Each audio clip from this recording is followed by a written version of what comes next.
Welcome back to the Busy Keto Life channel, where you get all the information you need to succeed at your keto goals. I'm a huge advocate of keto for three reasons. First, the bulletproof science behind it. Second, my personal transformation, not just in dropping more than 50 pounds of excess body fat in 5 months, but also the other benefits that accompanied adopting the keto lifestyle, which I discuss at length in another video.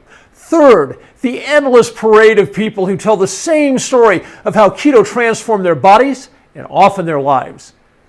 But does that mean there were no mistakes along the way? Not in my case. I made one pretty big mistake, and I don't want you or anyone else to repeat my mistake. Let's get into it. I'm Dave Champion, your guide to succeeding at keto, and today I'm going to tell you about a mistake I made when starting out on keto that I don't want you to make. Make sure you get all this kind of great keto information. Please take a quick moment and hit the subscribe button below, as well as the notification bell so you'll know when I go live. In the world of weight loss, there is something called being in a calorie deficit. That means you're keeping your daily caloric intake to less than the number of calories your body is burning each day. The idea behind that is your body will begin metabolizing its stored fat to make up for the calories it isn't getting. I'm not going to get into the facts and myth about that approach today, but I will tell you it's an effective approach when in ketosis because your body is already using fat as its sole energy source. My personality type is that I function along the lines of the old adage, anything worth doing is worth doing well, and that certainly was my mindset when I started keto. Accordingly, my thinking was that I'd start eating the keto macro ratio of 80% fat, 15% protein, and 5% or less carbs, and go into a calorie deficit. Sounds like a stellar weight loss plan, right? But there was something I didn't quite understand at that point.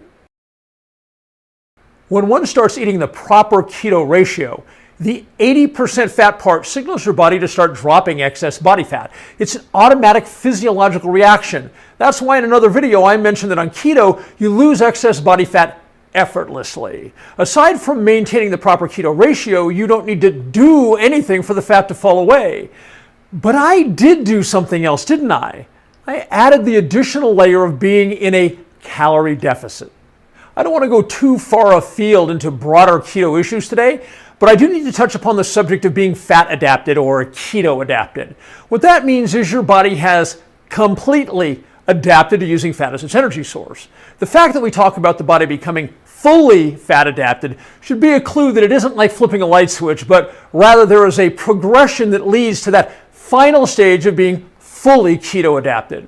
Once your body flips into ketosis, it is using fat as its sole energy source, but you're still some distance from being fully fat adapted.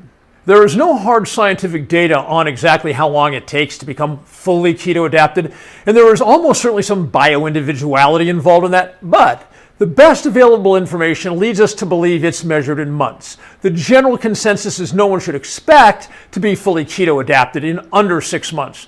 Some people who've lived the keto life for years say it may take as long as 12 months, but again, there is no scientific data on that subject. The reason it takes months is that the mitochondria in every single one of the approximately 37 trillion cells in your body has to build new internal machinery to use fat to the most efficient level as a fuel source. In other words, when your body flips into ketosis, it is using only fat as its energy source, but not to the level of efficiency it will several months down the road. A good way to think about this is that when your body first flips into ketosis, it does so as an emergency protocol to cope with the sudden lack of carbs. But several months down the road, that same protocol has become your body's everyday method of operation. That's pretty cool. In my case, I started using the tool of being in a calorie deficit for my first day on keto. When on day 4 my body flipped into ketosis, my body was far from using fat as efficiently as it would later, and yet I had also added the layer of depriving my body of the full number of calories it was using each day. My thinking back then was that I needed to be in a calorie deficit in order to help keto achieve fat loss, and that was wrong. Keto didn't need any help from me to do what it does so splendidly. Let me say this plainly. My thinking on that was in error. So what was the result of me going into a calorie deficit from day 1 on keto? The answer is a bit subjective because I can't go back and do it the other way now to compare, right? But here are my thoughts. I likely lost weight faster than I would have otherwise. While I don't consider that a bad thing, I also don't consider it a positive in the sense of, what's the rush? I was in no hurry, so faster weight loss was irrelevant to my goals. I likely didn't feel as robust as I otherwise would have. My body being only in the beginning phase of using fat for energy and being in a caloric deficit almost certainly had a deleterious effect on my overall energy.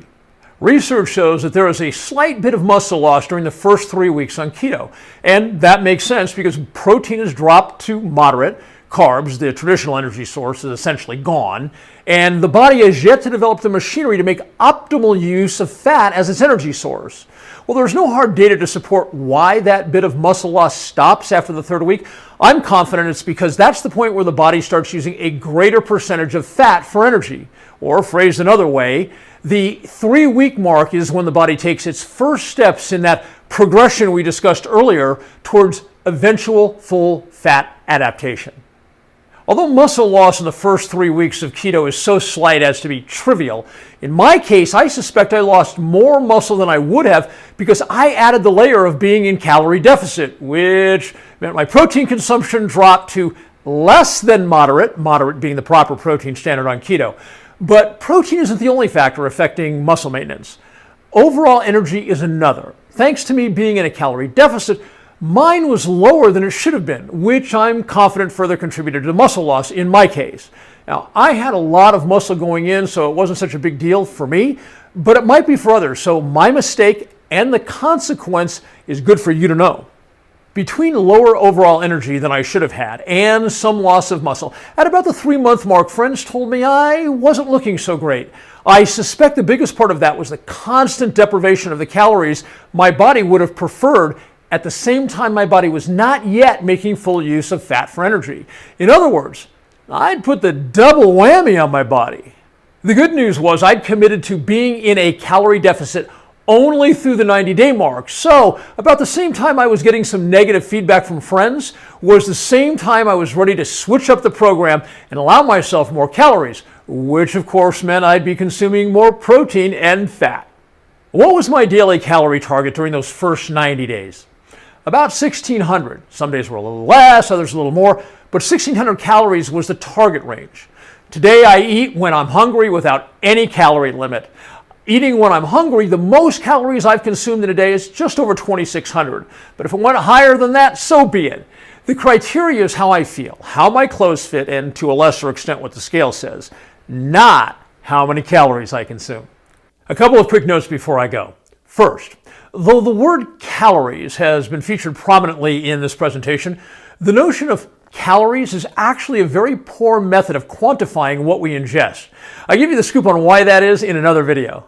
Second, my intention today was not to scare you away from the idea of using the tool of going into a calorie deficit to promote loss of excess body fat. I refer to it as a tool. That's exactly what it is. The takeaway from this video is that it is disadvantageous to employ that particular tool during your first several months on keto. Let your ketosis do its work all by itself. Then, if say 6 months down the road, there's still a bit of excess body fat being stubborn, whip out that tool of being in a calorie deficit and employ it for a predetermined period of time, and then get back to your normal calorie intake. Make sense? As I close, I also want to make sure something I said earlier wasn't misunderstood. I mentioned that you don't have to do anything except eat the proper keto ratio in order for your excess body fat to just fall away. And that's true. But just because you don't need to do anything, like say exercise, doesn't mean you shouldn't. Our bodies are designed for physical activity, and a wise person will find a routine he or she can do routinely that includes cardio and resistance training. The good news is the body's exercise needs don't require you to become an athlete. In another video, I get into the modest level of exercise needed for most people to look in the mirror and with some degree of honesty, say they're in good condition, which is the goal, right? If you found the information in this video helpful, please hit the subscribe button so you know each time a new keto success video is posted for you. Also, share this with anyone and everyone you know who would benefit from good information about being healthy the keto way. I look forward to talking with you again in the next keto success video.